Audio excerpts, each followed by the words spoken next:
காட்டுமன்னார் கோயிலில் திருமாவளவன் போட்டியிடுவார் என அவரே அறிவித்திருக்கிறார்.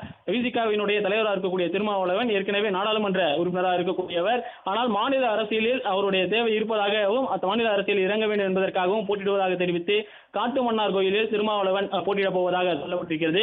ஏற்கனவே இருந்த விசிகாவினுடைய சிட்டிங் எம்எல்ஏக்கள் 3 பேருக்கான வாய்ப்பு மறுக்கப்பட்டிருக்கிறது. ஆளூர் ஷானவாஸ், எஸ் பாலாஜி, பனையூர் பாபு ஆகிய 3 பேருக்கும் சீட் இல்லை என்பதையும் திருமாவளவன் அவருடைய முகநூல் நேரலையிலே தெரிவித்திருக்கிறார்.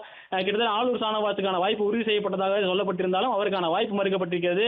திருப்பூர் சட்டமன்ற தொகுதியில் போட்டியிருந்த எஸ் பாலாஜிக்கான வாய்ப்பு மறுக்கப்பட்டிருக்கிறது. பனையூர் பாபு சிட்டிங் எம்எல்ஏ இருப்பவர், அவருக்குமான அந்த வாய்ப்பு என்பது மறுக்கப்பட்டிருக்கிறது. இந்நிலையில் ஏற்கனவே இருந்த 3 சிட்டிங் எம்எல்ஏக்கான வாய்ப்பை மறுத்துவிட்டு புதியவர்களுக்கான வாய்ப்பு கொடுக்கப்பட்டிருக்கிறது.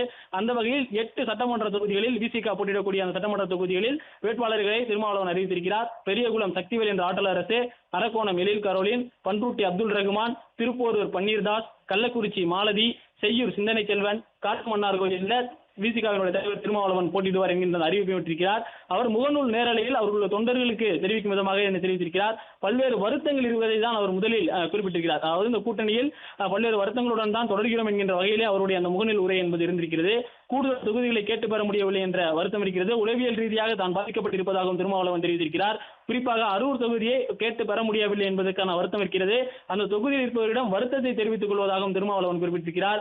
இன்னும் நிறைய வருத்தங்கள் இந்த கூட்டணியில் இருக்கிறது. இதுதான் தேர்தல் அரசியல் எனவும் திருமாவளவன் சுட்டிக்காட்டியிருக்கிறார். நீண்ட நெடிய உளவியல் போராட்டங்களுக்கு பின்பு தற்போதைய தமிழக அரசியல் சூழலை அறிந்து தற்போது தான் பேசுவதாகவும் திருமாவளவன் அவருடைய முகநூல் உரையில் குறிப்பிட்டிருக்கிறார். இதுதான் அவர் விசிகாவினுடைய வேட்பாளர்களை தேர்வு செய்வதற்கான கடைசி தேர்தல் எனவும் குறிப்பிட்டிருக்கிறார். அந்தந்த மாவட்ட பொறுப்பாளர்களே இனிவரும் காலங்களில் வேட்பாளர்களை தேர்வு செய்து அனுப்ப வேண்டும் என்கின்ற ஒரு கோரிக்கையையும் தனது கட்சியினருக்கு திருமாவளவன் தெரிவிக்கிறார். வேதனையோடு உங்கள் மனதினை புரிந்து கொண்டவன் என்ற உணர்வோடு வேட்பாளர்களை பட்டியலை தெரிவிக்கிறேன் எனவும் திருமாவளவன் தெரிவித்திருக்கிறார்.